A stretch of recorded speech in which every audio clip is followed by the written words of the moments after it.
Steakhouses these days are going downhill. Complaints of tough, grey, flavourless steaks have exploded across the UK, hitting some chains with more negative steak reviews than positive ones. These aren't obscure places, these are the chains you've trusted for decades that are now the ones cutting costs while charging you more than ever. Today, we expose the UK's steakhouse crisis, ranking them from worst to best, to also reveal the 3 steakhouses that are still worth your money. Starting with number 12. Walk through Leicester Square and you'll see Angus Steakhouse plastered across multiple locations. Tourists pack the tables, but ask any Londoner about Angus and watch them laugh. One UK food journalist put it bluntly: Angus is the kind of tourist trap that no self-respecting city dweller would ever be caught dead in. Overpriced, mediocre, a restaurant that exists purely to separate foreign visitors from their money. But here's what makes it worse. Customers report paying £30 plus for a steak, then getting hit with surprise charges. £10 extra for a sauce, small portions that leave you hungry. And when diners complained online about the value, something bizarre happened. Reddit users flooded Angus reviews with fake 5-star ratings, not because they loved the food, as a prank, to mislead more tourists into wasting their money there. The joke spread across social media.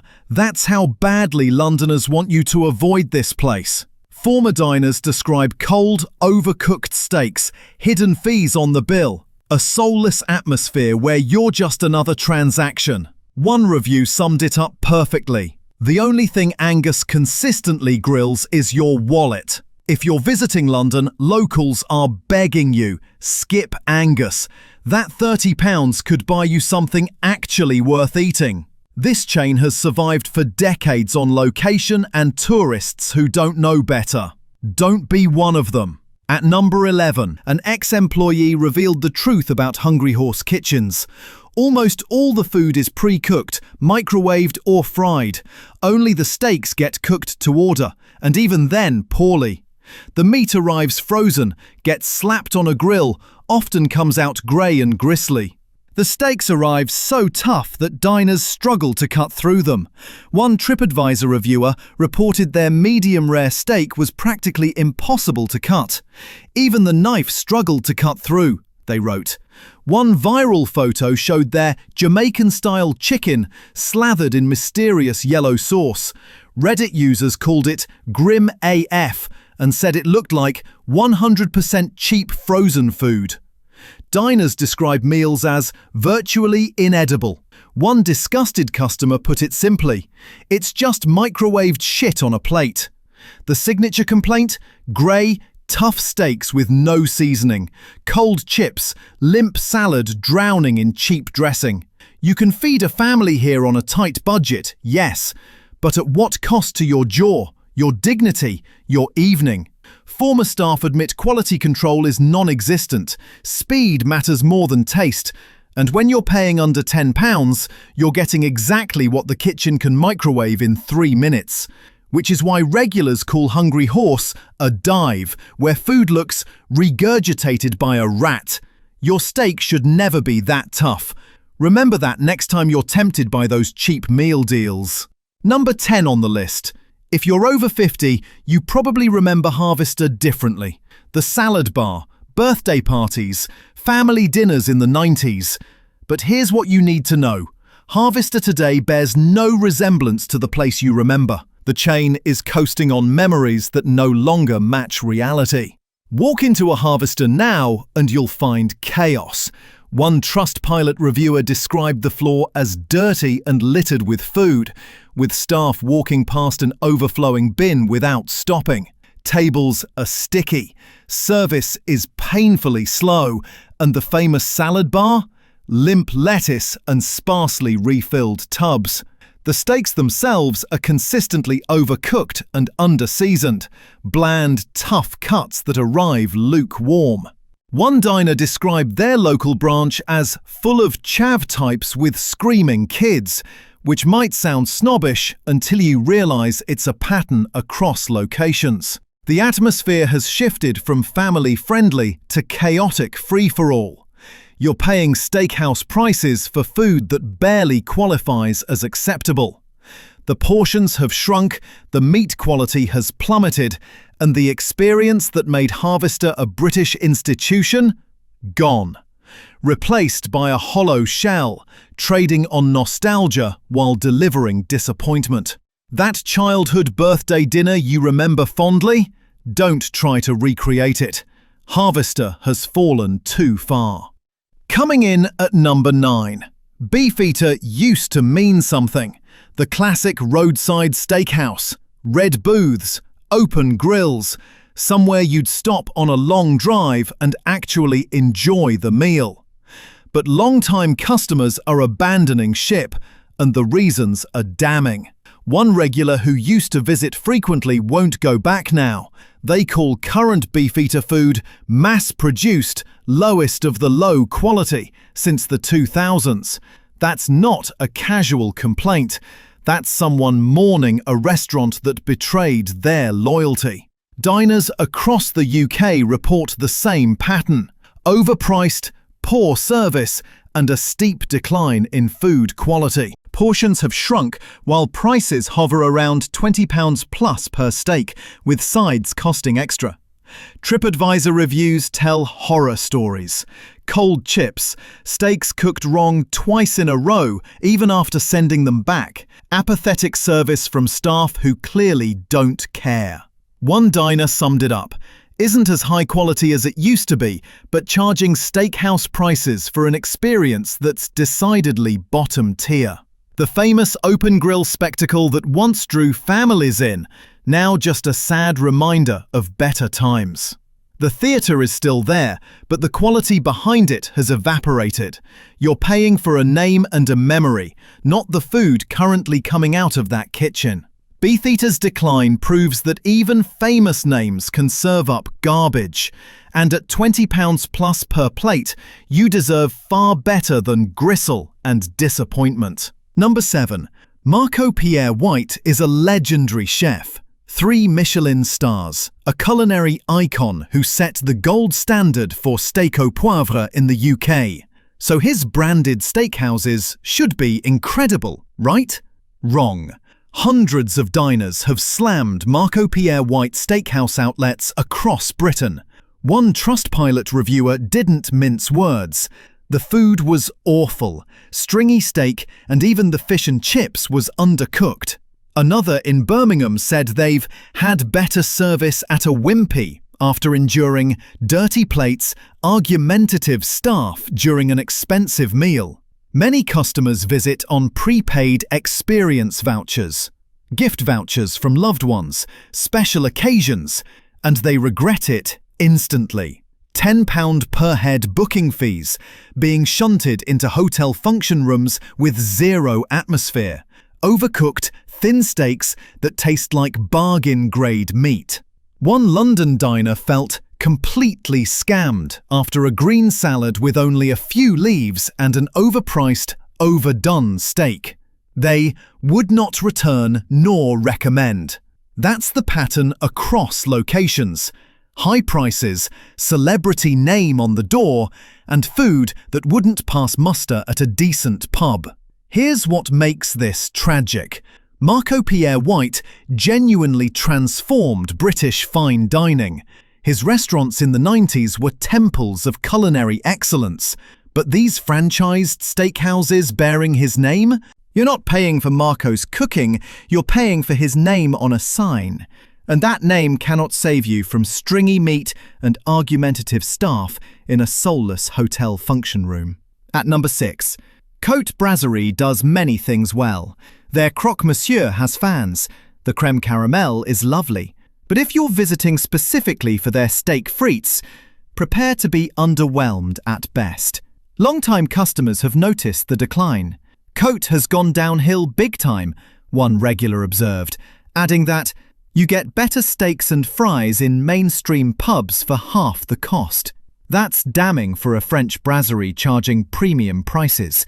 The 6-ounce sirloin or steak frites lunch deal runs around £15. Sounds reasonable until you taste it. Thin cuts cooked unevenly. under-seasoned meat relying on heaps of herb butter for flavour. Then you add £3.50 for peppercorn sauce, £4 for a side salad. Suddenly, you're pushing £25 for a fairly small plate. Multiple diners describe the experience as mediocre and overpriced. The beef arrives chewy. The frites are soggy. On a noisy evening with tables packed tightly, it feels like an insult to your wallet and your expectations of French cuisine. Côte's consistency varies wildly between locations. Some branches shine, many deliver middle-of-the-road disappointment. But here's the problem. When you're specifically craving steak au poivre or a proper entrecôte, Côte simply cannot deliver. They're competent at bistro comfort food. Steak is not their strength. If you want authentic French steak done right, you won't find it here. You'll find a thin cut swimming in butter sauce, served in a cramped dining room where the noise drowns out any atmosphere. That's not worth £25. Number 5 on the countdown. Miller & Carter talks a big game. 30-day aged British beef, dim lighting, plush booths. But here's what critics discovered. Miller & Carter is literally run by the same company as Harvester. One Reddit user who loves steak was horrified. I'm surprised so many people think M&C is even average. The restaurants haven't been updated in 20 years and are always filthy. It came to £120 for a run-down, dirty restaurant serving shit steak. Even fans admit Miller & Carter is bang average and overpriced for what it is. The kitchen uses a timed grill machine to cook steaks, hitting corporate-defined doneness targets. Your medium rare might arrive as medium, lacking the char and juiciness you'd expect. No flexibility, no personal touch, just timed grilling to company specs. If the steak isn't right, staff either shrug or take so long to replace it that your sides go cold. You're paying £25 to £30 for a ribeye here, plus more for sauce or premium sides. That price invites comparison to true upscale steakhouses, and Miller & Carter loses that contest every single time. The classier branding hides what customers call Harvester with lipstick on. Same ownership, similar food quality, just darker lighting and higher prices. One diner calculated they paid £120 for an experience that failed on every level. Dirty restaurant, mediocre steak, slow service. When people say you could grill a better steak at home for a fraction of the cost, they're talking about places like Miller & Carter. All polish, no substance. At number 4, Gaucho commands respect in UK steak circles. Argentine-inspired, grass-fed pampas beef, swanky ambience, and when Gaucho is on form, the food genuinely is excellent. Rich churrasco de lomo, provoletta cheese starters, cuts that melt on your tongue. So why avoid it? Inconsistency and value. When you're charging £40 plus for a steak with sides extra, every single plate needs to be perfect. A TripAdvisor review from late last year titled "Overpriced Poor Steak" tells the story. A diner in Cardiff got a disappointingly tough, bland steak and concluded, "Sadly, we would not return." Another Trustpilot reviewer wrote bluntly, "Food was mediocre and overpriced. Ambience was terrible, overcrowded, noisy. Would not return or recommend." The portions of sides are small. The atmosphere varies wildly between branches. Some are lively and luxurious. Others are unbearably loud or so dimly lit you can barely see your food. And given the £40 plus price tag, any off night feels like a betrayal. Many loyal customers rave about Gaucho delivering authentic Argentine steakhouse excellence. But that split decision is exactly the problem. You're gambling £40 plus on whether tonight is a good night at your location, whether your cut was aged properly, whether the kitchen hits the mark. Gaucho remains a decent special occasion option if you have money to burn, but it's no longer a guaranteed home run. There are two places that deliver every single time, and they're coming next. At number 3, Flatiron flips everything on its head. This London-born chain serves one thing, a single cut of steak, and it's £12. That includes a small salad. No hidden fees, no upselling. Just £12 for a properly cooked Flatiron steak. Sound too good to be true?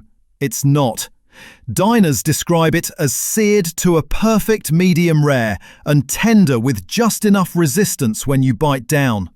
Some call Flatiron the best value steak restaurant in London, full stop. The vibe adds to the charm.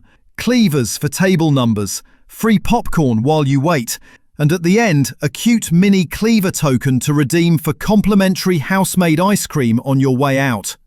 It's youthful, fun, no fuss, and the steak punches well above its weight. The Flatiron cut isn't the most elite piece of beef, but Flatiron knows how to coax the best from it. The only downside? Flatiron is wildly popular. Expect queues if you haven't booked. Some branches don't take reservations at all. Tables fill instantly. But that inconvenience is worth it for flavour that beats steakhouses charging 3 times the price. After enduring overpriced disappointments everywhere else, Flatiron proves that great steak doesn't need to cost a fortune. It just needs to be cooked by people who care. This is what worth it actually means. And finally, taking the number 1 spot, Hawksmoor is the British steakhouse against which all others are measured. Food critics adore it. Steak aficionados make pilgrimages here. And for good reason. Hawksmoor delivers consistently phenomenal steaks, top-notch service, and an experience that turns a meal into a memory. Yes, it's expensive. A large sharing porterhouse can cost £80 to £100, but the experience lives up to the price. One diner described their Hawksmoor porterhouse as a revelation. The taste in my mouth told me a story. Beefy without overpowering delicate flavours, perfectly tender and balanced. The meal ended with quiet, muted satisfaction. An incredible dinner. It was worth the splurge. The beef is sourced from British grass-fed cattle and aged in-house. Every detail matters. Your steak is rested properly. The staff are knowledgeable and guide you to the ideal cut and cook. Even the sides are iconic. Triple-cooked chips, grilled bone marrow, the famous Shaky Pete's ginger brew cocktail. Here's what separates Hawksmoor from every other chain. They've scaled up without losing quality. Locations in London, Manchester, Edinburgh, even New York. And every single one maintains high standards. That's virtually unheard of in the steakhouse world. Most chains become inconsistent disasters the moment they expand. Hawksmoor proves it's possible to grow without compromise. Bring your appetite, bring your wallet, and prepare to leave blissfully happy. This is what worth every penny actually means. Which one of these surprised you the most? Have you been scammed by any of these chains, or discovered Flatiron or Hawksmoor on your own? Drop your steakhouse experiences in the comments, and if you want to watch a video like this one, click the video on the screen. Thanks for watching.